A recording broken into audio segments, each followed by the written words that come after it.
આગળ વધીએ સમાજના નામે રાજકીય રોટલા શેકતા હાર્દિક પટેલની સમાજ સાથેની ગદ્દારી ભારે પડી હોય તેવું લાગી રહ્યું છે કેમ કે સુરેન્દ્રનગરમાં ભર સભામાં એક યુવકે હાર્દિકને લાફો માર્યો।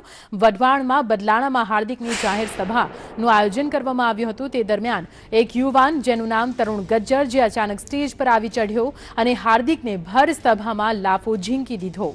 સમાજ સાથે ગદ્દારી કરનાર હાર્દિક પટેલ સામે યુવકે પોતાનો રોષ ઠાલવ્યો છે। હાર્દિકને લાફો મારનાર શખ્સનું નામ તરુણ ગજ્જર છે।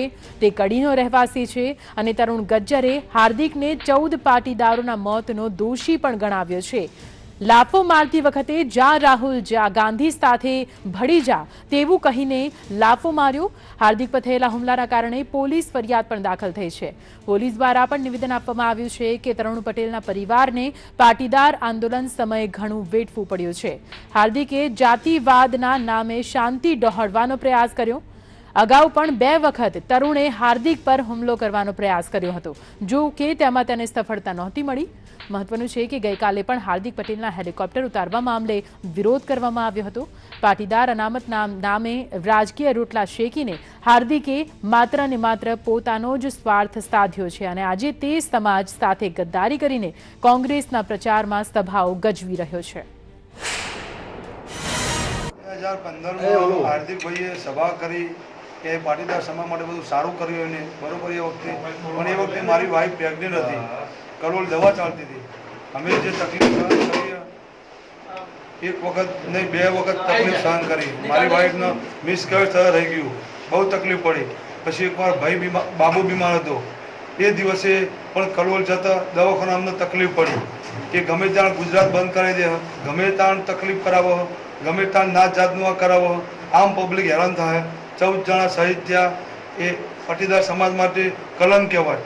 એને જે કર્યું પણ આમ પબ્લિક હેરાન થાય। હું કેટલા 3 વર્ષથી રાહ જોતો હતો, કેટલું બધું હેરાન થયા અમે, મને ખબર। મારા બાબા માટે હેરાન થયા, કેવી રીતે રસ્તાઓ ચેન્જ કરી અમે કલોલ પહોંચીએ।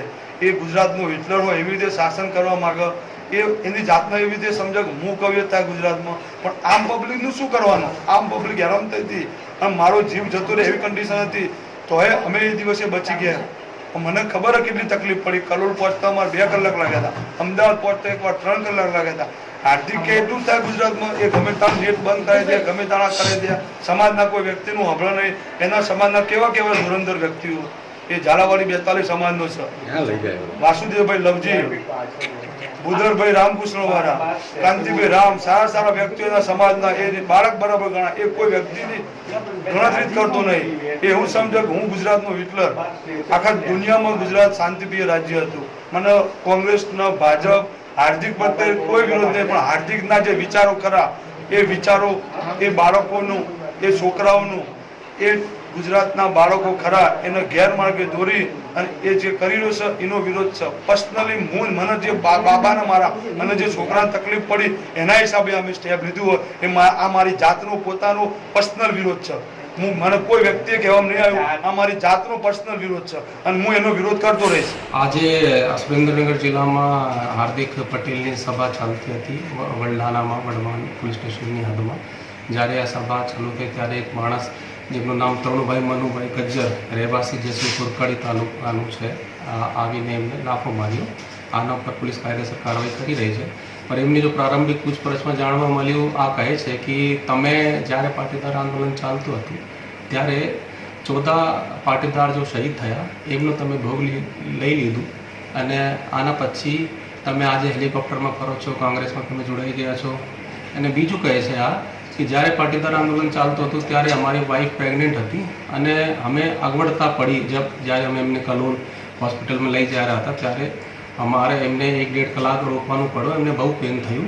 અને બીજું અમારો દીકરો જ્યારે બીમાર હતો ત્યારે એમને લઈ જતા હતા ત્યારે બી અમને અગવડ પડી અને આ આંદોલનના કારણે અમારે પરિવારને અને સમાજને બહુ અગવડ પડી। તમે જાતિવાદ કરીને સમાજને હેરાન કર્યો છે। શાંતિપ્રિય ગુજરાતની તમે શાંતિ ઢોળવાનો પ્રયાસ કર્યો છે અને આ કહે છે અને કહે છે કે અમે કોઈ રાજકીય પક્ષથી સંકળાયેલ નથી અને આ ખરેખર અમારો વ્યક્તિગત મામલો છે। હાર્દિક પટેલની ફરિયાદ લેવામાં આવી છે અને આના ઉપર પોલીસ કાર્યવાહી કરશે। કહે છે કે વ્યક્તિગત રીતે આને અગાઉ 2 વાર પ્રયાસ કર્યા હતા, પાટણ બાજુ અને એક જગ્યાએ ઓર બોલે છે, ક્લિયર એમનું નામ એમને ખબર નથી, પણ 2 અગાઉ 13 તારીખ અને 17 તારીખ બી એમને ટ્રાય કરી હતી।